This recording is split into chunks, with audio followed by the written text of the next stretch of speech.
ভগবানকে দোলাচ্ছেন আর ভগবানের চরণগুলো এরকম এরকম হচ্ছে, আর পুতনা রাক্ষসী ভগবানকে খুঁজছে আর ভগবান চরণগুলো দিয়ে ইশারা করছে যে ডাইনে বাঁয়ে খুঁজে লাভ নেই, আমি এদিকে আছি, এদিকে এসো, এদিকে এসো। পুতনা দেখতে পেলেন একটা কালো রঙের ছেলে, মুখে হাসি, হাতে বাঁশি, কি সুন্দর দেখতে এই ছেলেটা। এটাই আমাদের রাজা কংসের শত্রু হতে পারে, একে মারতে হবে। এই যেই পুতনা ছুটে এসে ভগবানের কাছে দাঁড়িয়েছে, ভগবান অমনি চোখ বন্ধ করে দিয়েছেন। চোখ বন্ধ। দেবর্ষি নারদ জিজ্ঞাসা করেছিলেন, তুমি চোখ বন্ধ করেছিলে কেন গো? ভয়ে? বললেন না, পুতনা বিউটি পার্লার থেকে সেজে এসেছে তো, দাঁতগুলো ছোট ছোট হয়েছে, রংটা ফেয়ার অ্যান্ড লাভলির মতো পরিষ্কার হয়েছে। আমি যদি ওর দিকে তাকাই, মুহূর্তের মধ্যে 10 ইঞ্চি দাঁত বেরিয়ে যাবে, আলকাতরার মতো রংটা বেরিয়ে যাবে, কারণ আমি যখন তাকাবো তখন আর মায়া থাকবে না। আর ওই চেহারাটা যদি বেরিয়ে যায়, ভক্তরা ভয় পাবে, ছুটবে, কেউ পড়বে, কারো হাতে লাগবে, কারো পায়ে লাগবে। ভক্তের যাতে কষ্ট না হয় আমি চোখটা বন্ধ করে দিয়েছি। আর ওই অবস্থায় পুতনা মা যশোদাকে বলছে, ও দিদি, ও দিদি, ও দিদি শোনো না গো, তুমি চিনবে না, আমি তোমার বোন গো দিদি, আমার মথুরাই বাড়ি, তোমার ছেলেকে দেখতে এসেছি। বলছি দিদি প্রচন্ড প্রচন্ড উত্তাপে না গলাটা শুকিয়ে গেছে, একটু জল দেবে? তাহলে যাও দিদি, তুমি নিয়ে এসো, আমি তোমার ছেলেকে দেখছি। মা যশোদা যেই ভেতরে গেছে, আর সেই সুযোগে পুতনা ভগবানকে কোলে নিয়েছে। ভগবানকে কোলে নিয়ে আঁচল ঢাকা দিচ্ছে। আঁচল ঢাকা দিয়ে ভাবছে কিভাবে যাব, কিভাবে যাব, কিভাবে যাব। হ্যাঁ, ওপর দিয়ে উড়তে উড়তে, ওপর দিয়ে উড়তে উড়তে উড়তে উড়তে একটা ফাঁকা মাঠের মাঝখানে দাঁড়িয়েছে। আর ফাঁকা মাঠের মাঝখানে দাঁড়িয়ে এইবার আঁচলটা সরিয়েছে। ভগবান দেখলেন আর চোখ বন্ধ করে লাভ নেই, এবার 10 ইঞ্চি দাঁত বেরিয়ে গেলে ক্ষতি নেই। এবার যেই ভগবান তাকিয়েছে, অমনি পুতনা রাক্ষসী বড় বড় দাঁত বার করে দাঁড়িয়ে, তোকে আমি ছাড়বো না, তোকে আমি ছাড়বো না। আর ভগবান বলছে, মাসিমা গো, তোমাকেও আমি ছাড়বো না। এই ছেলে, তুই আমাকে মাসিমা বললি কেন? আমি তোর মাসি। ভগবান বলে, যা বাবা, তুমি তো 5 মিনিট আগে আমার মাকে দিদি বললে, তো আমার মাকে যদি দিদি বলো, আমি কি তোমাকে দিদিমা বলবো নাকি? ও, তোর বড় বড় কথা বেরোচ্ছে না, তোর বড় বড় কথা। দাঁড়া, তোর মুখ বন্ধ করে দিচ্ছি, দাঁড়া দাঁড়া, তোর মুখ বন্ধ করে দিচ্ছি। তুই জানিস না আমার স্তনের মধ্যে বিষ মাখানো আছে, আর বিষ মাখানো স্তন তোর মুখে দিলেই তুই হরিবল হয়ে যাবে। ভগবান বলে, মাসিমাকে তখন থেকে ব্ল্যাকমেল করছো কেন বলো তো? ভয় দেখাচ্ছ, শুধু বলছো বিষ মাখানো আছে, বিষ মাখানো আছে, বিষ মাখানো আছে। আর তোমার সঙ্গে তো আমার সত্যযুগ থেকে এগ্রিমেন্ট করা আছে। ও তো সত্যযুগের এগ্রিমেন্ট। তুমি ছিল সত্যযুগে বলি রাজার কন্যা রত্নাবলী, আর রত্নাবলী ছাদের উপরে দাঁড়িয়ে আছেন, আর ভগবান বামনদেব এসেছেন বলি রাজার কাছে ভিক্ষা চাইবে। দান দেহ তুমি 3 পদ ভূমি, দেহ তুমি 3 পদ ভূমি, দান দেহ তুমি 3 পদ ভূমি, দেহ তুমি 3 পদ ভূমি। এই ভিক্ষায় আমি চাই, এই ভিক্ষায় আমি চাই। দান দেহ তুমি 3 পদ ভূমি, দান দেহ তুমি 3 পদ ভূমি। এই ভিক্ষায় আমি চাই, এই ভিক্ষায় আমি চাই। অমনি রত্নাবলী ছাদের ওপর থেকে ভগবানকে দেখে ভাবছে, আহারে কি সুন্দর দেখতে, কি সুন্দর। একে কোলে নিয়ে যদি স্তনপান করাতে পারতাম না, আমার নারী জন্মটাই ধন্য হয়ে যেত। অন্তর্যামী ভগবান নিচে দাঁড়িয়ে বললেন, তার মনের ভাব শুনতে পেরে বললেন, তথাস্তু। আর ওই রত্নাবলী ছাদ থেকে নেমে এসে যখন দেখছে ভগবান বামনদেব তার মাথার উপরে পা দিয়ে দাঁড়িয়ে আছে, বলি রাজার মাথাতে, তখন রত্নাবলী ভাবছে যে তুমি আমার বাবার মাথায় পা দিয়ে দাঁড়িয়ে আছো, আর আমি তোমাকে কোলে নিয়ে স্তনপান করানোর কথা চিন্তা করছি। আমার ইচ্ছে হচ্ছে স্তনের মধ্যে বিষ মাখিয়ে যদি তোমাকে খাওয়াতে পারি। ভগবান বললেন, তথাস্তু। ये यथा मम प्रपद्यन्ते तांस्तथैव भजाम्यहं मम वर्तानुवर्तन्ते मनुष्य पार्थ सर्वस्व। তোমার ইচ্ছে পূর্ণ হবে মা। তোমার এখন নাম রত্নাবলী, সত্যযুগে তুমি রত্নাবলী, পরবর্তীকালে তোমার নাম হবে রত্নাবলী, পরে নাম হবে চৈতালি না। হ্যাঁ, রাধে রাধে, মিলে যাচ্ছে। ভক্তিমতী মায়েরা বললেন তোমার দাপর যুগে ইচ্ছে পূর্ণ হবে, তোমার নাম হবে পুতনা। পুতনা, পুতনা, পুত মানে পবিত্র, না মানে নয়, যার বাঞ্ছাটাই পবিত্র নয় তিনি পুতনা। তো যাও, তোমার ইচ্ছে পূর্ণ হবে। সেই পুতনা রাক্ষসী বিষ মাখানো স্তন যেই ভগবানের বদনে দিয়েছেন, আর ভগবান অমনি টান দিয়েছেন, আর যেই টান দিয়েছেন, স্তন ধরি প্রভু আমার দিলাম হাটান, দিলাম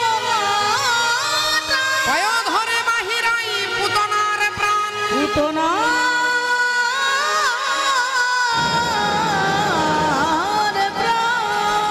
এমন টান দিয়েছে।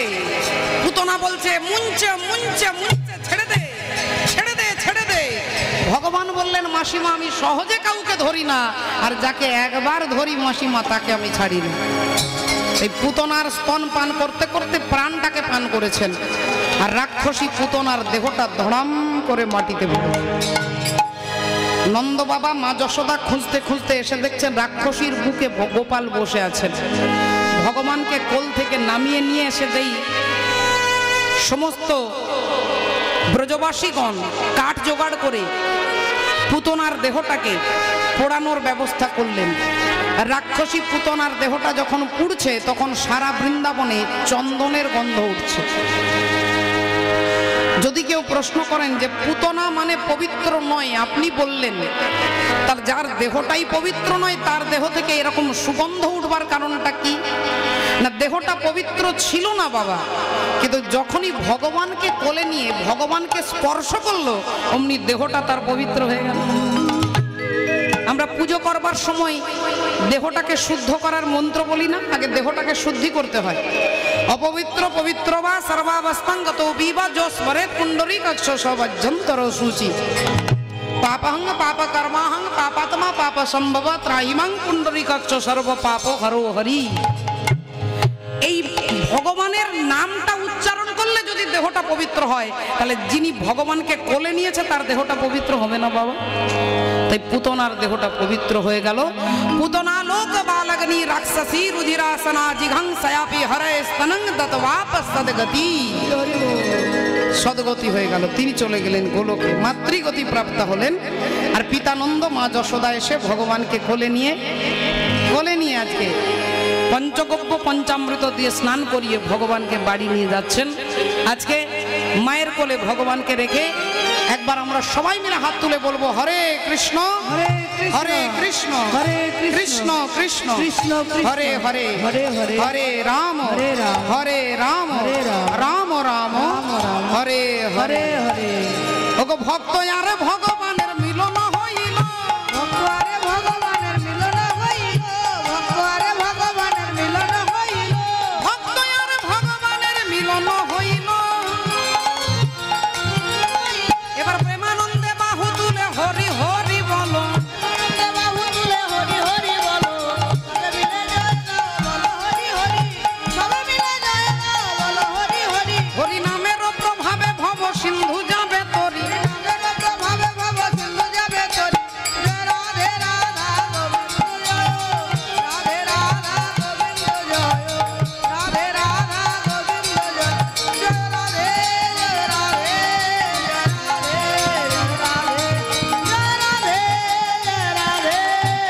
রাধে জয় জয় রাধে শ্যাম।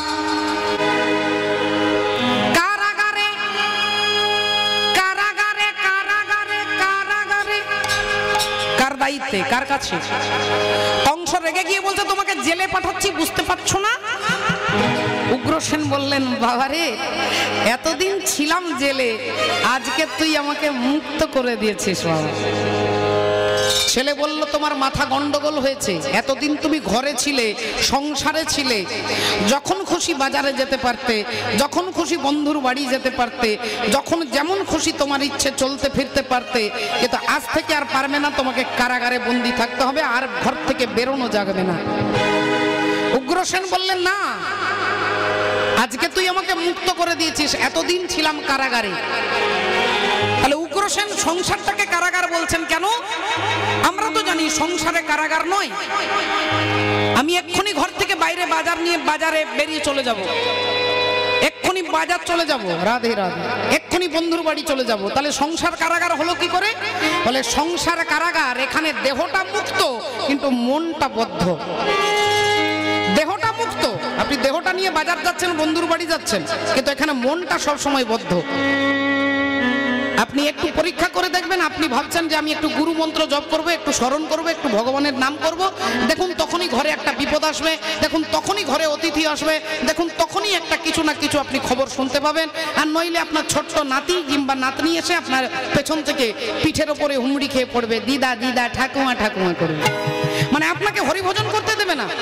সংসার কারাগার, এখানে আপনার মন বদ্ধ কিন্তু দেহটা মুক্ত। আর উগ্রসেন বলছেন আমি যাচ্ছি কারাগারে, ওখানে দেহটা থাকবে বদ্ধ কিন্তু মনটা থাকবে মুক্ত। সংসারে অনেক ঝামেলা আছে, বাজার করো, এখানে যাও ওখানে আনো, আত্মীয় আসবে পরিজন আসবে তার জন্য ব্যবস্থা করো, রান্না করো, এত ঝামেলা করো। তাই সংসারে ঝামেলা, এখানে হরিভোজন করা যায় না। কিন্তু যে কারাগারে তুই আমাকে পাঠাচ্ছিস, এখানে দেহটা বদ্ধ থাকলেও এখানে আমার মন হবে স্বাধীন। সেখানে আমি চিৎকার করে বলতে পারবো না, কিন্তু আমি মনে মনে নাম বলি।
দেখুন সচেতন জীব আর আমার মতো অচৈতন্য জীব, এটাই পার্থক্য। ঘরে বা বনেতে থাকো সদা হরি বলে ডাকো, যেখানেই থাকো। তাই কারাগারে আমি স্বচ্ছন্দে হরি নামটা অন্তত বলতে পারবো। তাই তুই আমাকে এতদিন কারাগারে ছিলাম সেখান থেকে মুক্ত করে দিয়েছিস। শ্রদ্ধেয় বাবা ঠাকুর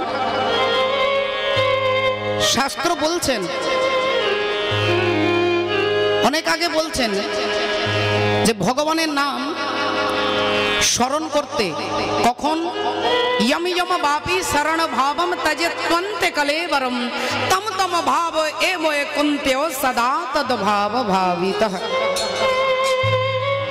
তোমার মৃত্যুর সময় তুমি যদি একবার নাম বলতে পারো, যে নাম বলবে সেখানেই তোমার গতি হবে।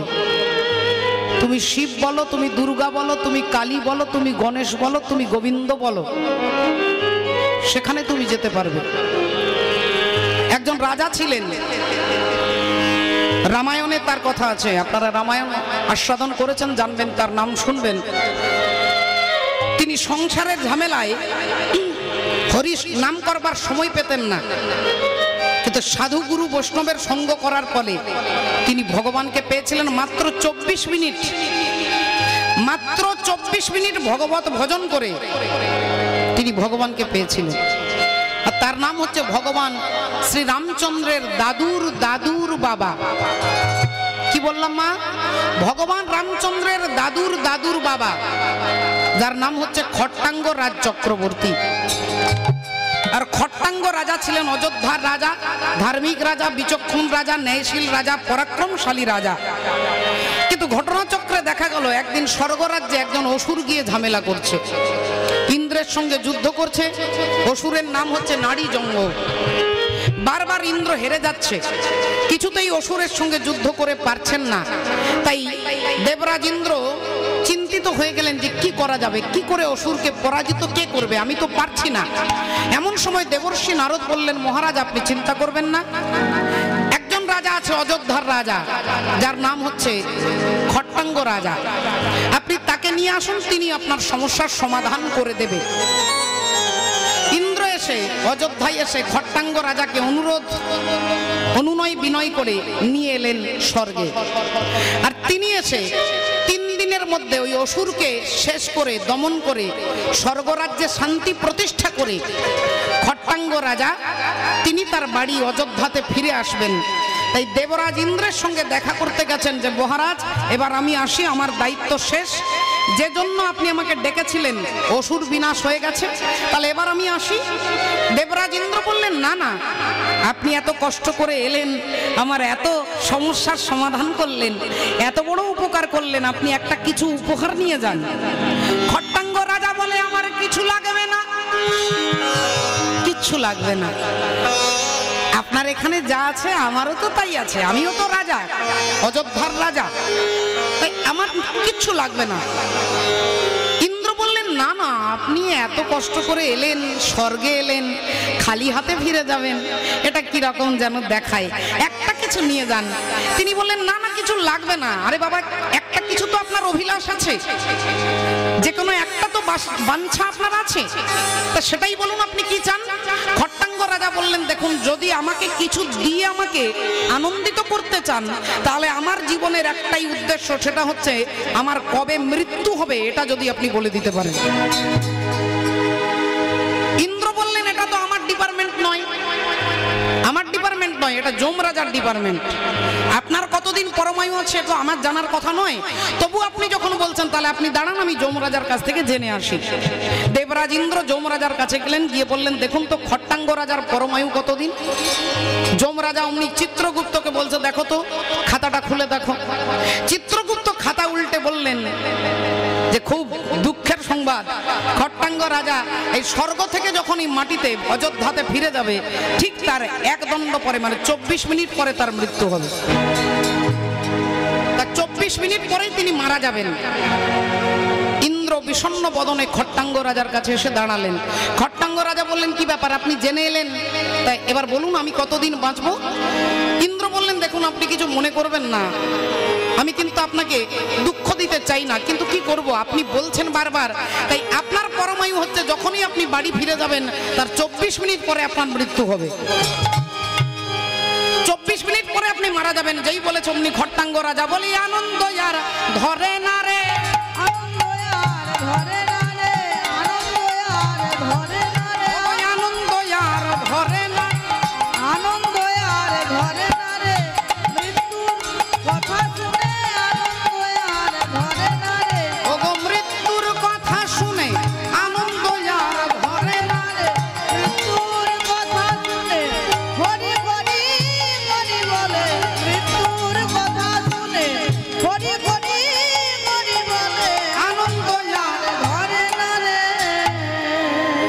এমন ভাবে লাফাতে শুরু করেছেন, দেবরাজ ইন্দ্র ভাবলেন মনে হয় মৃত্যুর কথাটা শুনে মনে হয় ওনার মাথাটা ঠিক নেই, হবারই কথা। আচমকা যদি বলে যে 24 মিনিট পরে আপনি মারা যাবেন, তার তো মাথা ঠিক থাকবে না। তাই বললেন হে খট্টাঙ্গ রাজা, একটু দাঁড়ান, একটু শান্ত হন। একটু শান্ত হন কি করবেন, এটাই বিধির নিয়ম। খট্টাঙ্গ রাজা বলে উঠলেন আপনার কাছে আমি চিরকৃতজ্ঞ হয়ে রইলাম, আপনি দয়া করে আমাকে জানিয়ে দিয়েছেন আমি 24 মিনিট পরে মারা যাব। ইন্দ্র বলছে আপনার দুঃখ হচ্ছে না? বললেন না, আমার দুঃখ হচ্ছে না। আপনি 24 মিনিট পরে মারা যাবেন, আপনার দুঃখ হচ্ছে না? বললেন না। তা আপনি এই 24 মিনিট ঘরে গিয়ে কি করবেন? আপনার স্ত্রীর সঙ্গে কথা বলবেন, না ছেলে মেয়ের সঙ্গে কথা বলবেন, না বন্ধু বান্ধবের সঙ্গে আড্ডা দেবেন, না নাতিকে কোলে নিয়ে আদর করবেন, কি করবেন আপনি 24 মিনিট? খট্টাঙ্গ রাজা বললেন দেবরাজ ইন্দ্র, আমি ছোটবেলা থেকে শুনেছি নাকি মৃত্যুর সময় ভগবানের নাম বললে ভগবানকে পাওয়া যায়, কিন্তু মৃত্যু কখনো হবে আমরা তো কেউ জানি না। মৃত্যু কখনো হবে আমরা তো জানি না, কিন্তু এটা জানি যে মৃত্যুর সময় নাম বললে ভগবান প্রাপ্তি হয়। কিন্তু কখন মরবো, 5 বছর পরে মরবো না 5 মিনিট পরে মরবো আমরা তো জানি না। তাহলে সেই সময়টাই নামটা বলবো কি করে? তাই এতদিন আমার ইচ্ছে ছিল আমি যদি মৃত্যুটাকে জানতে পারতাম তাহলে অন্তত সেই সময়টা আমি হরিনাম করতাম। তাই আপনার কৃপায় আমি জানতে পেরেছি 24 মিনিট পরে মারা যাব। আর এই 24 মিনিট আমি ঘরে গিয়ে আমি স্ত্রীর সঙ্গে কথা বলবো না, আমি বন্ধু বান্ধবের সঙ্গে নয়, আমি রাস্তাতে নয়, আমি বাজারে নয়, আমি ঘরে নয়, আমি নাতি নাতনির সঙ্গে নয়। ওই 24 মিনিট যতক্ষণ আমার মৃত্যু না হবে আমি দরজা জানলা বন্ধ করে আসনের মধ্যে বসে শুদ্ধ মনে শুদ্ধ প্রাণে যতক্ষণ না মৃত্যু হচ্ছে ততক্ষণ পর্যন্ত আমি হরি হরি হরি বলবো।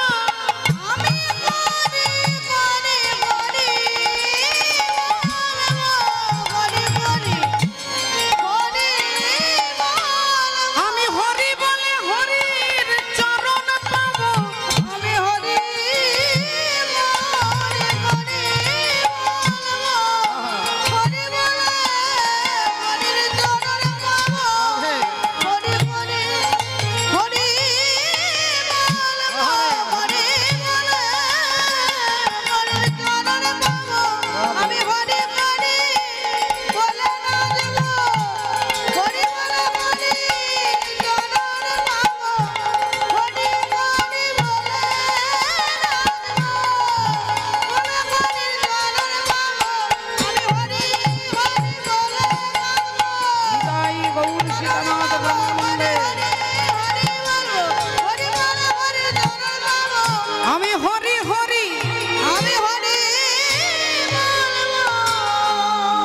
দেখুন মা, যতক্ষণ না মরবো ততক্ষণ হরি বলবো। আর ওই 24 মিনিটে হরি বলতে বলতে যদি মরতে পারি, ইয়ম ইয়ম বাপি শরণ ভাবম তজে তন্তে কলেবরম তম তম ভাব এ বয়ে কন্তে ও সদা তদ ভাব ভাবিতা। তাহলে আমি ভগবানকে পাবো। এটা সাধু সঙ্গের ফল। সাধু সঙ্গের ফলে তিনি সেই 24টা মিনিটকে কাজে লাগাতে পারলেন। আর সেই 24 ঘন্টা ভগবান আমাদের সময় দিয়েছে, সেই 24 ঘন্টার মধ্যে আমরা ভগবানকে ডাকবার সময় খুঁজে পাই না। বিভিন্ন অজুহাত, সংসারের চাপ ঝামেলা, রান্না করা, বাসন মাজা, কাপড় কাচা, এত ঝামেলার মধ্যে হরি ভজন করব কি করে? তাহলে সাধুর কৃপা হলে জীব বুঝতে পারে, তখন সচেতন হয়ে যায়। রাধে রাধে। তাই মাননীয় ভক্তমণ্ডলী, ভক্তিমতী মায়েরা, এই কারণে শাস্ত্র বলছে হাসি মাখা বদনে ছল ছল নয়নে আনন্দ কাননে মন ভ্রময়নিবা। একবার হরি বল হরি বল মনে রে আমার, একবার হরি বল হরি বল মনে রে আমার, একবার হরি বল হরি বল মনে রে আমার। হাসি মাখা বদনে ছল ছল নয়নে, হাসি মাখা বদনে ছল ছল নয়নে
বাহাদুর, রাধে রাধে। তাই মা আজকে উগ্রসেনকে কারাগারে বন্দি করে দিলেন। সারা রাজ্যবাসী আতঙ্ক সৃষ্টি হয়ে গেল, হরিনাম করা যাবে না। মন্ত্রী এসে কানে কানে বলছেন, মহারাজ কংস, জনগণ আপনার ওপরে যে প্রচন্ড দুঃখ পেয়েছে, তা এভাবে তো আপনি আপনার সিংহাসনটা ধরে রাখতে পারবেন না। আপনি এরকম অত্যাচার করলে সিংহাসন ধরে রাখতে পারবেন না। মন্ত্রী কানে কানে বলতেই কংস বললেন, কি করা যায়? এক কাজ করুন, আপনার বোন দেবকী, দেবকীর সঙ্গে একজন ভক্তের সঙ্গে বিয়ে দেন, আর তার নাম হচ্ছে শূরসেনের পুত্র বসুদেবের সঙ্গে আপনার বোনের বিবাহ দেন। বসুদেব একজন বিশিষ্ট ভদ্রলোক, তিনি জ্ঞানী, তিনি পণ্ডিত, তিনি নির্মল। তো সেই ভক্তের সঙ্গে আপনারা বিয়ে দেন, তাহলে জনগণ আপনাকে ভদ্রলোক মনে করবে, ভাববে যে তাদের ধারণাটা ভুল। বললেন, ঠিক বলেছেন। কংস এমনিতেই দেবকীকে খুব স্নেহ করতেন, খুব ভালোবাসেন, বোনকে খুব স্নেহ করে।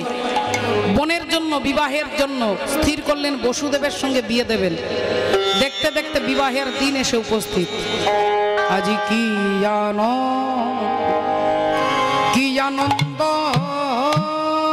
মধু মধুপুর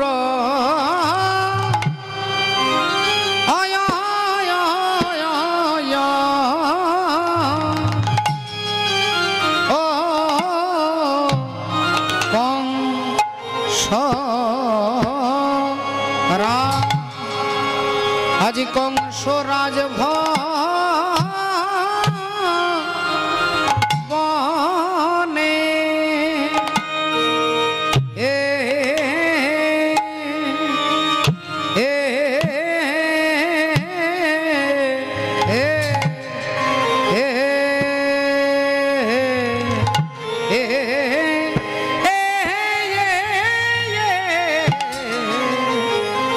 আজি কংস রাজ ভবনে গো ও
হৃদয় মাঝে আনন্দ ধরে না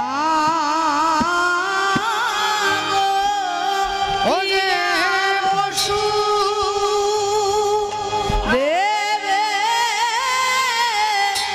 হৃদয় মাঝে আনন্দ আর ধরে না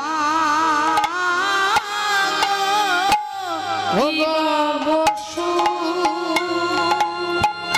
দেবে হৃদয় মাঝে আনন্দ ধরে না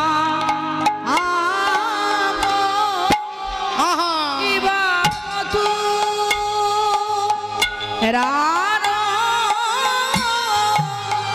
মনির মনে আনন্দ ধরে না তিয়তাল কিবা 1 2 3 4 5 6 7 8 9 10 11 12 13 14 কি বা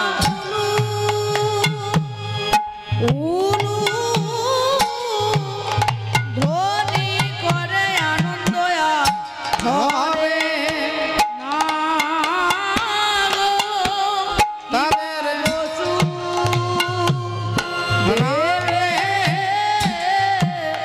হৃদয় মাঝে ধরে না হরিব দেবে হৃদয় মাঝে আনন্দ ধরে না কি বাবসু দেবে হৃদয় মাঝে ধরে না কি বাবসু দেবে